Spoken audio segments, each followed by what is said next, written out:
The Mizoram Universal Healthcare Scheme 2.0 is all set to begin today, April 1st, 2026. So far, more than 10,000 families have already signed up, and this number is expected to grow in the coming days.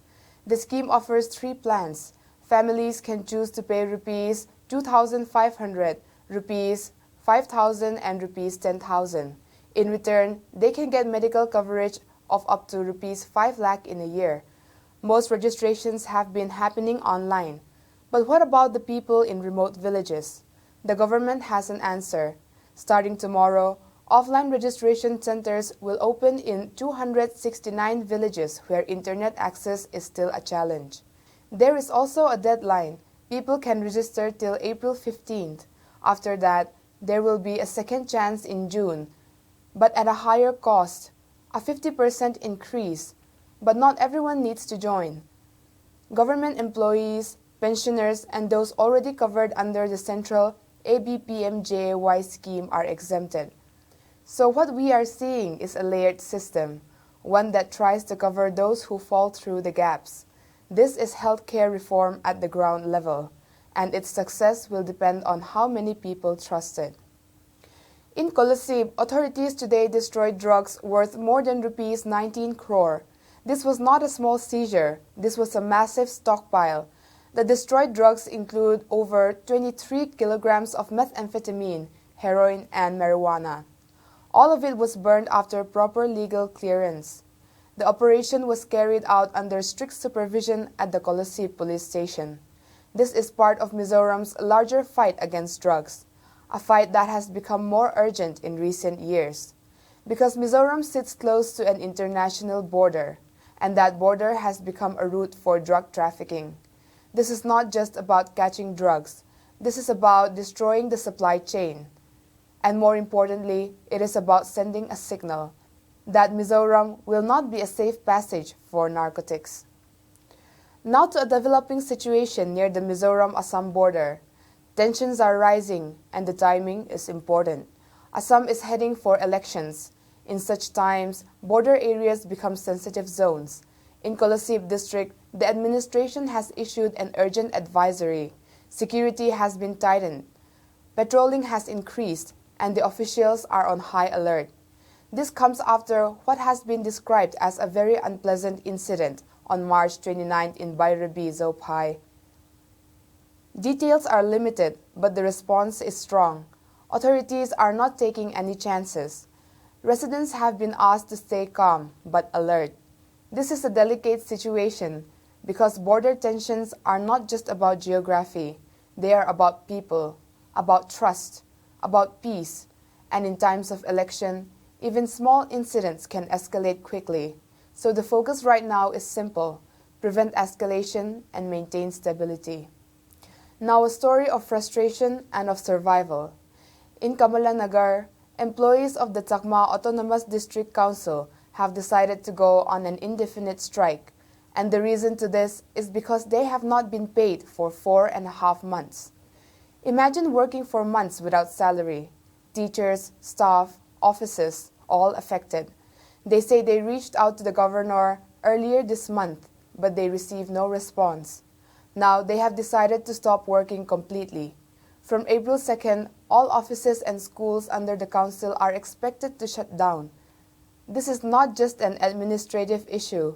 This is a human issue, because behind every unpaid salary, there is a family, a child's school fee, a medical bill, a daily need, and when salaries stop, life becomes uncertain. The strike is a pressure tactic, but it also reflects a deeper problem, a financial crisis that needs urgent attention. Now a story that brings hope. From Colosib, we have an example of women leading change. A women-led company has exported 71 metric tons of turmeric. This turmeric has been collected from farmers across Colosib and Mamit districts. The company behind this effort has more than 9,500 women shareholders. This is not just a number. This is a movement. Right now, they are selling raw turmeric, but there is a bigger plan. A processing unit is being set up in Tingtip. This will allow them to add value and earn more. The initiative is supported by the Ministry of Rural Development. This is part of a larger push to strengthen self-help groups. Now to a debate that is gaining attention. An environmental group has raised concerns over a proposed project in Mizoram. The project is linked to Vantara, a wildlife initiative associated with Reliance. The Center for Environment and Social Justice has asked the government to pause any collaboration. This is because Vantara has faced criticisms in the past, particularly over its handling of exotic animals. The issue came up after a recent meeting between state officials and Vantara representatives. The NGO says Mizoram must be careful. It must protect its environment and not rush into partnership that may raise concerns later. This is a classic debate: development versus conservation, investment versus ecology, and the decisions taken now will shape the future of the state's natural resources. In Aizawl, the municipal elections are heating up. All 68 candidates who filed nominations are staying in the race. Not a single withdrawal.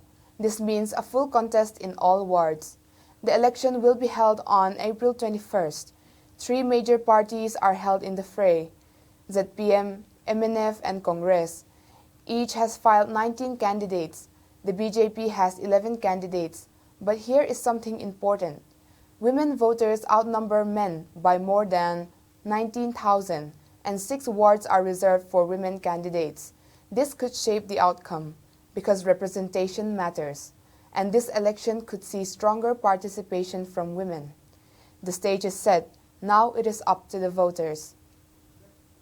Mizoram is looking beyond its borders. The state government is seeking support from the Asian Development Bank, and the goal here is to boost tourism, and not just any tourism, sports tourism and ecotourism.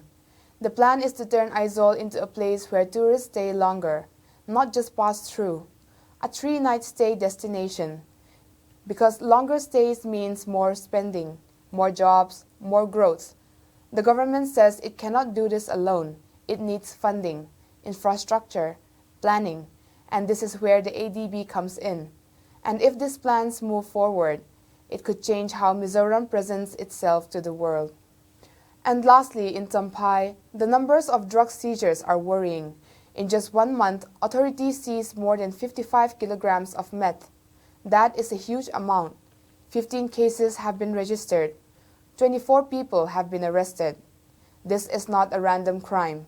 This is organized trafficking linked to cross-border networks. The Assam Rifles have also seized large quantities of smuggled goods, including cigarettes and synthetic drugs. Officials say coordination between agencies have improved, but the challenge remains, because as long as there is demand, there will be supply, and border areas will continue to face pressure. The fight against drugs is ongoing, and it is far from over. And that is all for now. Thank you for watching.